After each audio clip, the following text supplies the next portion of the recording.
because again, the location, it was quite hidden. At one point, they were protected.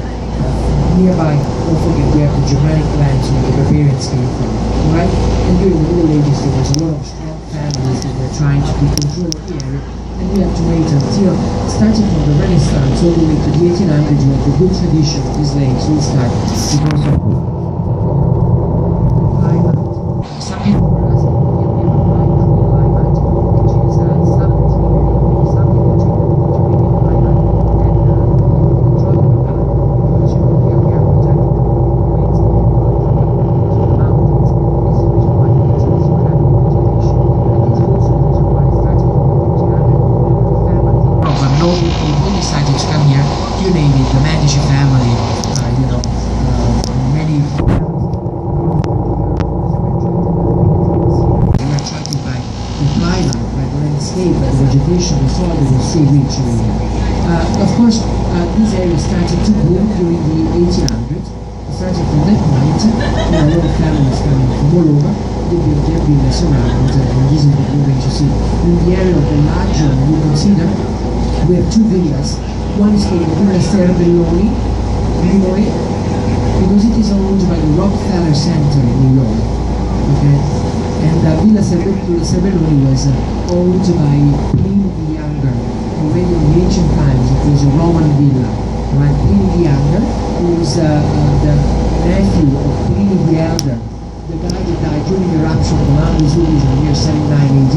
He was like a journalist, and he transferred to Pliny the Younger this tradition, of course, a lot of records, and we know about that period a lot, simply because of these records have been written down by Pliny the Older and also Pliny the Younger, who was over here, Pieta di Villa. Villa Cervelloni is on top of the previous Roman villa. The other one is Villa Melzi, M-E-L-Z-Z-I. Another noble family that came here and built on top of the ruins of the pre-existing villa, Roman villa, another Roman villa.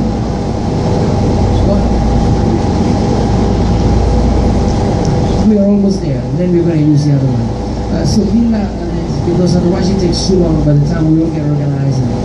So Villa Melzi was a Roman villa to start with, and then they built this incredible house, which is still privately owned. For this reason, it's not open to the public. But if you want, you're going to have the chance to get to the gardens, enjoy these historical gardens, where there is also a museum, where there is a lot of incredible statues dating back to Roman times. There is a couple of Egyptian statues, Barbara, dating back the 14th and the 15th century before Christ, imagine. There is an historical Venetian gondola that was imported from Venice during the Sea Republic period. So there is a lot of nice evidence, but you don't see the building inside, just see the museum and the gardens, because again, the building is still privately owned, so the Villa Melzi is still used by the families, whether the family is or not. Alright? I would say that by the time we get there, about 2 hours would be enough, yeah? For you to be walking around. Bellagio is a small village. It counts 3,400 inhabitants, less than 4,000 inhabitants, okay? And then what you see that there is the lakefront, right? Then I'm going to show you where there is the steep staircase going up to the historical center. And there is the main street with the little shops. But if you go to the steps, you can actually go around. So continue walking along the seafront on the left as you get there, and there is a ramp going around on the other side, that will link you to the main street, where Villa Cervelloni is located on top. Then maybe after you finish walking along the main street, you can come down along the steps to be reaching the point where you're going to meet. And there is a coffee bars, there is little places where you can get a slice of pizza, panino, you can get organized for an early lunch before we get together. And then I would say 12:30 we can meet, by the waterfront where we're going to get off. And at that point you're going to get back on the road, back to the bus to drive back to Milan. Okay? So we will be able to be arriving around 3 o'clock in Milan, and you're going to have 2 more hours for you to go to the center if you want to go shopping. Alright? And then to arrive in Milan. Any questions about anything? No? Okay. Of course, I'm going to show you exactly where to go when we get to Bellagio. You're going to have your radios on, so I'm going to give you directions before we get separated, and then you're going to be around.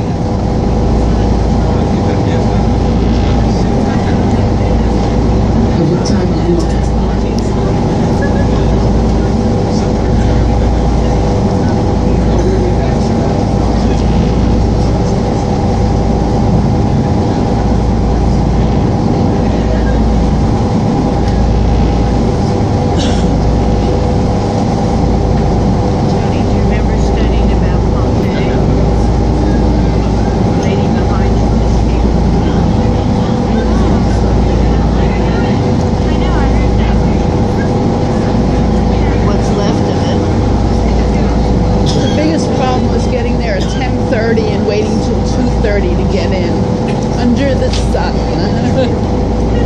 But it was worth all the years I waited. Is there a lot of deterioration there, or has it held up pretty good? A lot of it is held up basically by the ash, which helped it. But like the fronts of some of the houses are gone and the stalls, but a lot of the houses are still intact. The House of the Fawn, which Look how is most spectacular the one popular. approaching the Alps in the background. And if you observe very carefully, on the left, where the cypress trees are, there's a little corner of the Villa San Belloni, owned by the Rockefeller Center. Down to the right, you can see a big white villa. It is Villa Merzi. So before you reach, let's say, the Villa buildings, there is a long garden that develops along the waterfront, right? And in the garden there is also the museum that I was studying about. The European entrance to the area is really nice, so if you would like to see more, otherwise you can just spend some time around the main square and that villa up there is one of the view, you see? The one where you see all the cypress trees? You see the corner of the building. Very hard to walk because it's cobblestone, but it doesn't have the mortar between it, so it's really stone on stone that you're walking on. I'm just saying that the whole green area that you see on the You left hand spend side a lot of here, time looking it's all down. owned by the Rockefeller Center. They had a few what do you call frescoes. Are you on Facebook? I have all the pictures from all our trips on there. And the captain was just saying that a few days ago there was you need a tripod? A couple of days ago there was a Richard Branson, guest at the Rockefeller Center here. He was he's the guy of the Virgin music. See, Major records. I think if I want to talk to somebody, you pick up the phone. do it email phone, then I'm going to email you. Otherwise, I'm going to get on there and I'll talk to you a couple of hours. She doesn't let me on any social media, You see and I don't want it. I didn't want to. I'm a librarian, and I saw what went on, especially MySpace. But it was the kids that were in my group, and when I was moving down and getting married, they're the ones. Oh, I want to see the pictures, and it's a great place to store your pictures. It really is. But in sharing pictures, but I agree with you wholeheartedly. And then when I got on, you gotta please yourself, really. But you see, those villas are owned by families, like historical families, like wealthy people, to be lucky enough to be in these buildings. And I don't know, it's just a matter of how much you would be willing to pay to please the desire of these families being willing to sell. Oh yeah. So there is no way you can determine She's that. so cute and blah, blah, blah. Oh yeah, we pay property tax, absolutely. See, the property tax in Italy will be determined by the commune, where properties are. You don't realize how fast and furious it goes. The potential income that that property can offer. It is not. So it's not the percentage. It goes from 3% to 8%. And also, if you're gonna go to Remember college, that Alex from Target thing? we look. That's what I remember. I don't. Because it was he got death threats. That wasn't even his fault. What I'm going to do with our trips is they say there's a program that you can download from Microsoft, and you put a DVD in your whatever you have, and it converts the DVD so you can play it in a television that's not smart. Not everybody's into all this stuff. And I just, I just make some copies. But here, when it comes to this kind of properties, really the price will be determined by the person owing. But mostly, to give you an idea, Mr. Berlusconi was not able to buy a villa around the corner because there was no price. I got rid of my cell phone in December, basically because I would be in helping my mother, and the phone would ring, and I'd get hurt running for it. And so when I had cell phones, bag phones. I mean, I've had cell phones all along. And you want to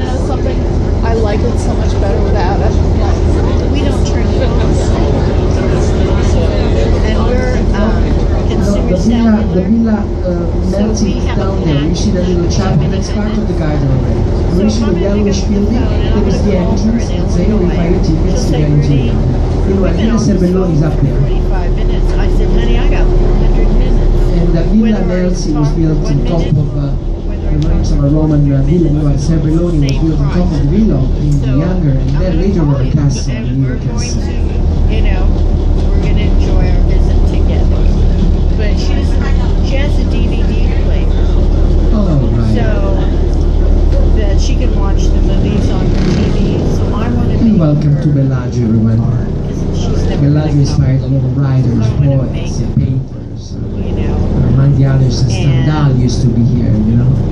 But I had it formats the It's DVD nice, it's secluded, really that will preserved. play only